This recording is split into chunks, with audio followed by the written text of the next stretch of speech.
It began with a seemingly innocuous letter tucked neatly into my mailbox amongst the bills and junk mail. Notice of lawn care violation, it proclaimed in bold, official-looking font. I frowned, my gaze drifting to my perfectly acceptable lawn. It was green, it was mowed, it was a lawn. What could possibly be wrong with it? I unfolded the letter, my confusion growing with each line. Apparently, my grass blades were an egregious 3.2 inches long, a blatant violation of the HOA's strictly enforced 2.5-inch regulation. A fine of $25 was enclosed, a stark reminder of the HOA's power and my apparent lawn care negligence. 2.5 inches? I muttered to myself, shaking my head. Who measures grass with a ruler? But the HOA, it seemed, did. And they weren't afraid to wield their measuring tape with an iron fist. The violations escalated. A fine for a patch of discoloration, caused by a rogue sprinkler head, I later discovered. Another fine for non-uniform greenness. Apparently, a few blades of a slightly lighter shade had infiltrated my otherwise perfectly acceptable lawn. And then, the most ridiculous fine of all, a $50 penalty for seasonal decorations that clash with the neighborhood aesthetic. The offending decoration, a small, tasteful pumpkin I had placed on my porch for Halloween. "A pumpkin?" I exclaimed to my neighbor, Mrs. Higgins, who was tending to her prize-winning roses, which, I suspected, were also in violation of some obscure HOA regulation. "They fine me for a pumpkin?" Mrs. Higgins chuckled, her eyes twinkling with amusement. "Don't you know, Ben? Pumpkins are disruptive. They clash with the... what was it? Ah, yes, the harmonious flow of the suburban landscape." I rolled my eyes. "Harmonious flow? It's a pumpkin, Mrs. Higgins, not a flock of flamingos." But the HOA, under the leadership of the newly elected president, Karen McDictator, yes, that Karen, was on a mission to enforce their vision of suburban perfection, no matter how absurd. They were obsessed with control, with uniformity, with turning our neighborhood into a Stepford suburb where every lawn was identical, every house was painted beige, and every resident was a mindless drone conforming to their ridiculous rules. The third fine, however, was the final straw. It arrived on a crisp autumn morning, a bright orange envelope mocking me with its cheerful hue and its grim message. "Notice of lawn care violation," it proclaimed. "The offense?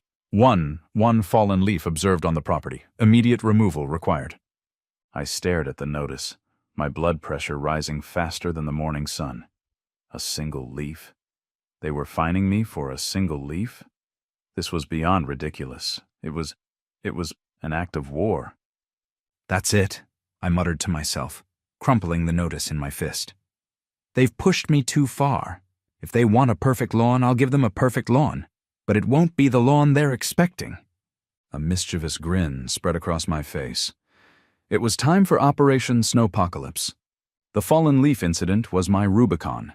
There was no going back. The HOA, with their petty tyranny and their obsession with lawn perfection, had awakened a rebellious spirit within me I didn't know I possessed. My initial frustration morphed into a steely resolve.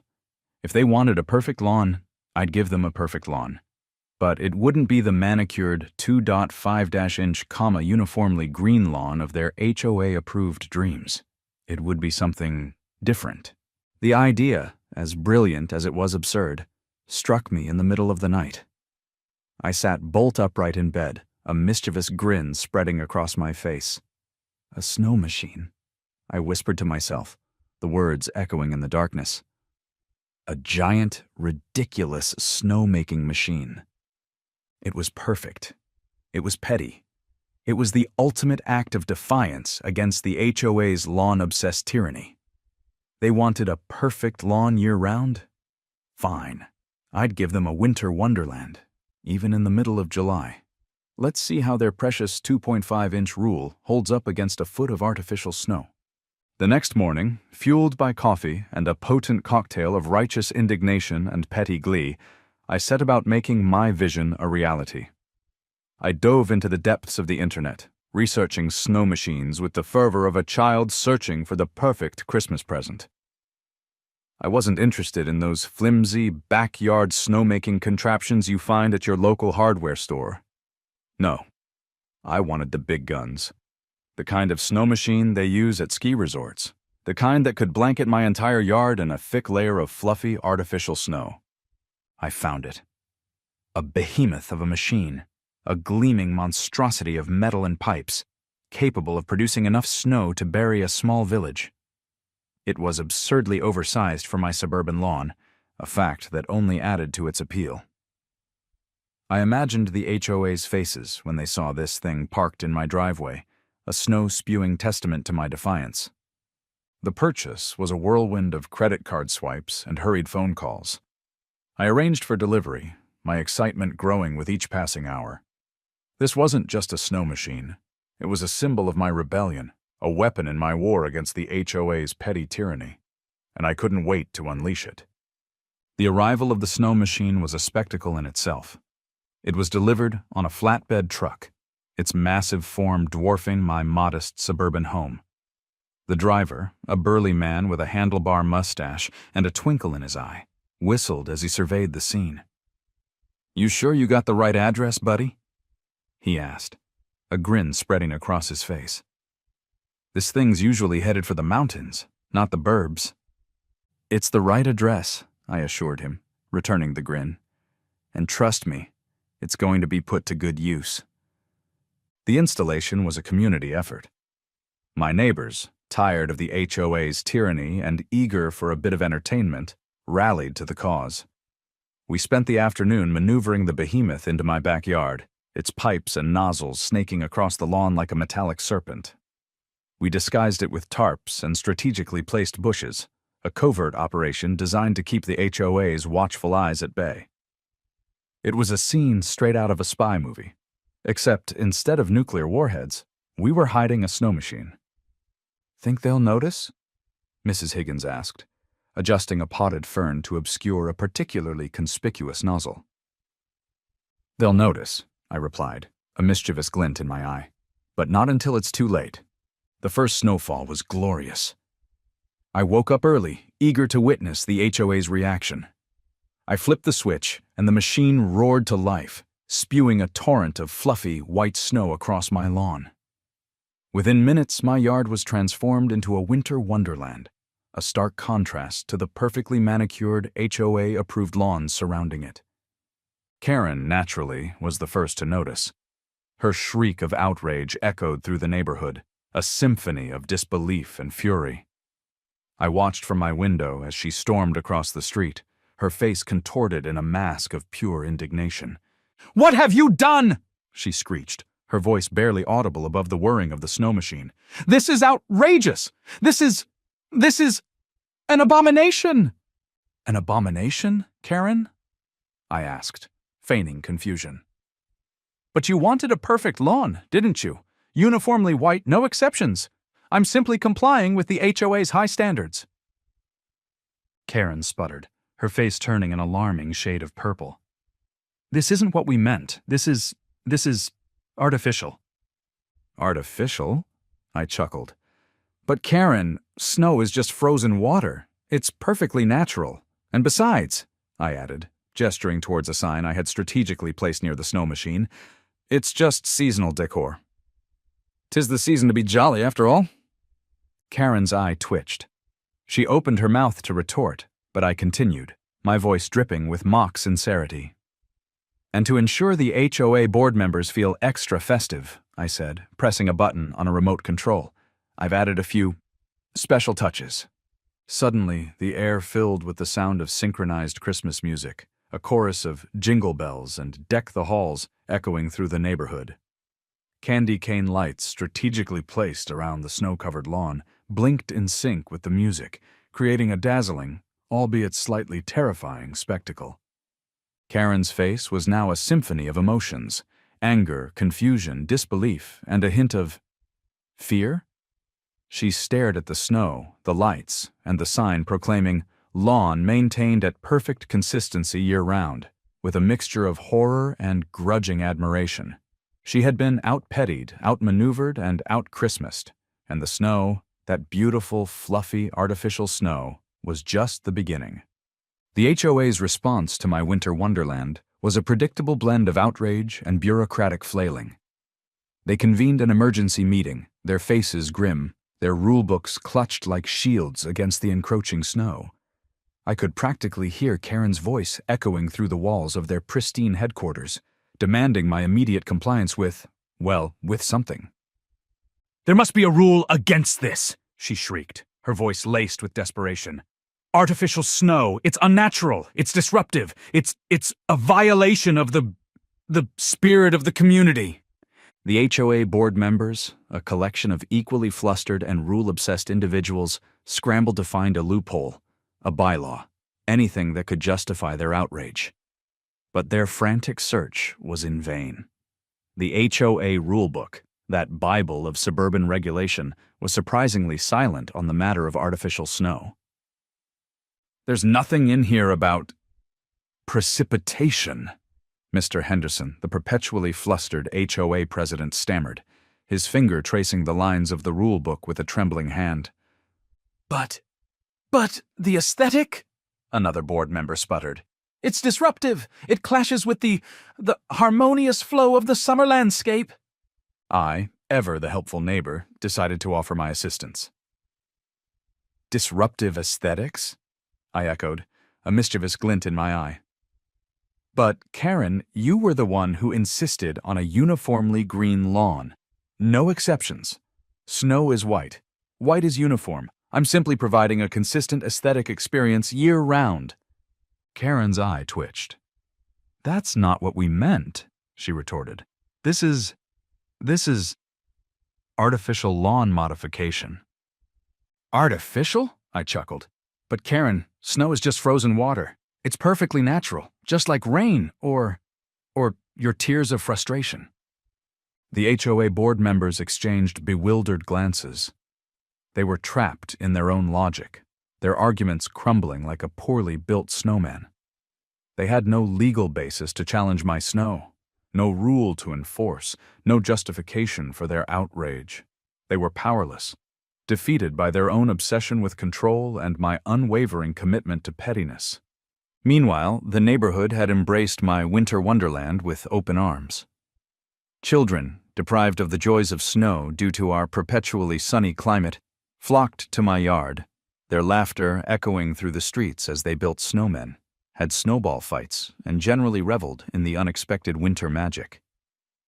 "This is the best day ever," I overheard one child exclaim, his cheeks flushed with excitement. "It's like Christmas in July." Even the adults couldn't resist the charm of the artificial snow. They gathered on my lawn, sipping hot cocoa, because why not, and marveling at the absurdity of it all. The HOA's attempts to spoil the fun only solidified their image as the neighborhood villains, the Grinch-like figures trying to steal the community's joy. "Those HOA folks are crazy," one neighbor exclaimed, shaking his head. "Trying to ban snow? What's next? Sunshine?" The HOA's outrage had backfired spectacularly. They had inadvertently created a community gathering space, a source of joy and laughter, and a symbol of defiance against their petty tyranny. And the snow, that beautiful, fluffy, artificial snow, was just the beginning. The HOA's outrage, ironically, became my greatest marketing tool. News of my snow-covered lawn, a defiant middle finger to their petty tyranny, spread like wildfire through the community and beyond. It wasn't long before the first wave of influencers arrived, their phones held high, ready to capture the spectacle for their eager followers. "This is amazing," I overheard one influencer exclaim, her voice echoing across my snow-covered lawn as she posed for a selfie with a snowman. "It's like a winter wonderland in the middle of summer. #snowpocalypse, #Hoefel, #petty revenge goals." The hashtags did their magic. My yard became a social media sensation, a viral symbol of defiance against HOA overreach. Influencers flocked to my lawn, their brightly colored outfits clashing spectacularly with the pristine white snow. They filmed videos, took photos, and interviewed me about my bold stance against the HOA. My story, the story of the man who dared to defy the lawn police, was shared and reshared, liked and commented on, until it reached a level of internet fame I never could have imagined. The HOA, of course, was mortified. Their attempts to control the narrative backfired spectacularly. Every news article, every social media post, every influencer's video painted them as the villains, the humorless bureaucrats trying to crush the community's joy. Their carefully crafted image of authority crumbled under the weight of public ridicule and a mountain of artificial snow. And then the snowball effect, pun intended, took hold. Inspired by my defiance, other neighbors joined the rebellion. Snow machines, once a rarity in our perpetually sunny suburb, became the must-have item of the season. Lawns across the neighborhood transformed into winter wonderlands, a collective middle finger to the HOA's tyranny. "If Ben can do it, so can we," Mr. Johnson, my perpetually grumpy neighbor, declared as he unveiled his own snow machine, a slightly smaller but equally impressive model. "Those HOA busybodies can't tell us what to do with our own yards." Mrs. Higgins, never one to be outdone, went all out, creating a winter-themed wonderland complete with ice sculptures, a miniature skating rink, and a life-sized Santa Claus made entirely of snow. "It's called seasonal decor, Karen," she announced triumphantly as Karen drove by, her face a mask of barely contained fury. The neighborhood was transformed. Streets once lined with perfectly manicured lawns now resembled a scene from a Christmas movie, a surreal and hilarious juxtaposition of palm trees and snowdrifts. The HOA's attempts to enforce uniformity had backfired spectacularly, creating a community united in its defiance, a winter wonderland born from the ashes of their petty tyranny. And the snow, that beautiful, fluffy, artificial snow, was just the beginning. The HOA, facing a full-blown PR crisis and a neighborhood that resembled the North Pole in July, called an emergency meeting. It was a desperate attempt to regain control, to reassert their authority over a community that was quickly slipping from their grasp. But their carefully laid plans backfired spectacularly, thanks to a little bit of mischief and a well-timed phone call. I received the meeting notice, a flimsy piece of paper demanding my presence to discuss my unacceptable lawn decorations. A mischievous grin spread across my face. This wasn't just a meeting. It was an opportunity. I contacted the local news stations, the newspapers, even a few online bloggers, inviting them to witness the HOA's desperate attempt to crush the spirit of Christmas. Or, summer, whatever. The meeting room was packed. HOA board members, their faces pale and drawn, sat at the head of the table, facing a sea of cameras and reporters. Karen, her usual air of authority replaced by a palpable sense of panic, nervously adjusted her glasses. "Mr. Ben," she began, her voice trembling slightly, "we've called this meeting to discuss your excessive snow." "Excessive?" I echoed, feigning confusion. "But Karen, you were the one who insisted on a uniformly white lawn. I'm simply providing a consistent aesthetic experience year-round." A ripple of laughter spread through the room. The reporters, sensing a good story, scribbled furiously in their notebooks. Karen's eye twitched. "This isn't what we meant," she sputtered. This is disruptive. It's... She searched for the right word. The word that would encapsulate the HOA's outrage and justify their desperate attempt to regain control. "It's un-American," she finally declared, her voice rising in indignation. "It's a blatant attack on the sanctity of summer. It's a war on Christmas." The room erupted. The reporters, their cameras flashing, couldn't believe their luck. "HOA declares war on Christmas," the headlines screamed. "Suburban tyrants try to ban snow." The HOA's attempt to control the narrative had backfired spectacularly, turning them into the Grinch-like villains of a real-life holiday movie. And then, the city got involved. The mayor, a jovial man with a penchant for publicity, saw an opportunity. "Year-round snow in our sunny city? he declared in a press conference. It's brilliant. It's unique. It's a potential tourist attraction.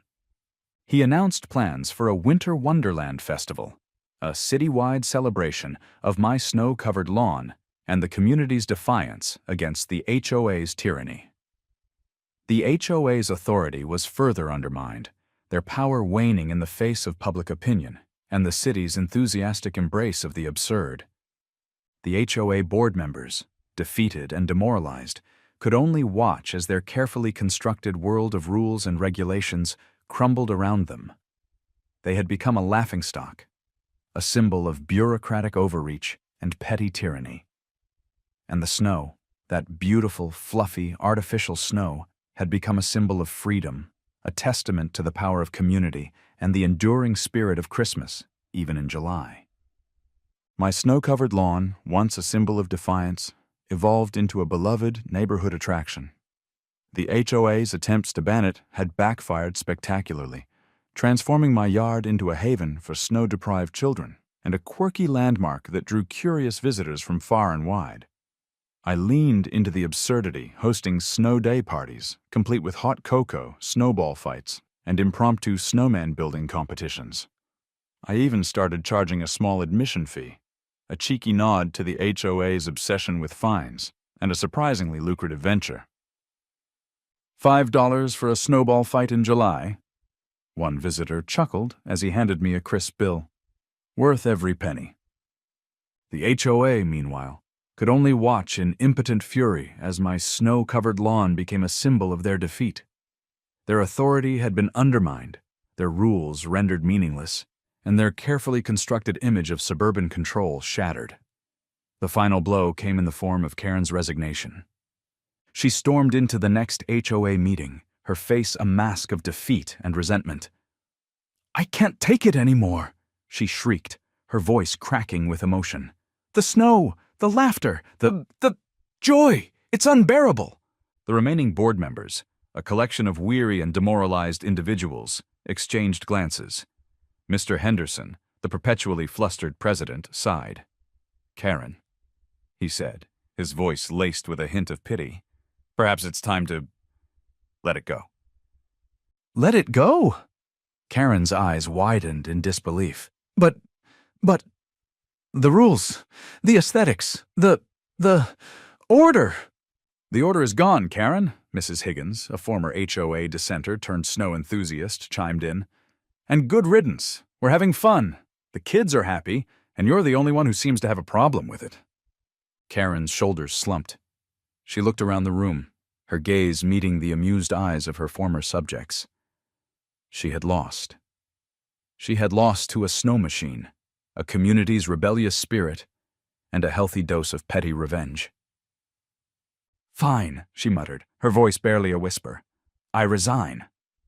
And with that, she stormed out of the room, her reign of HOA tyranny finally over.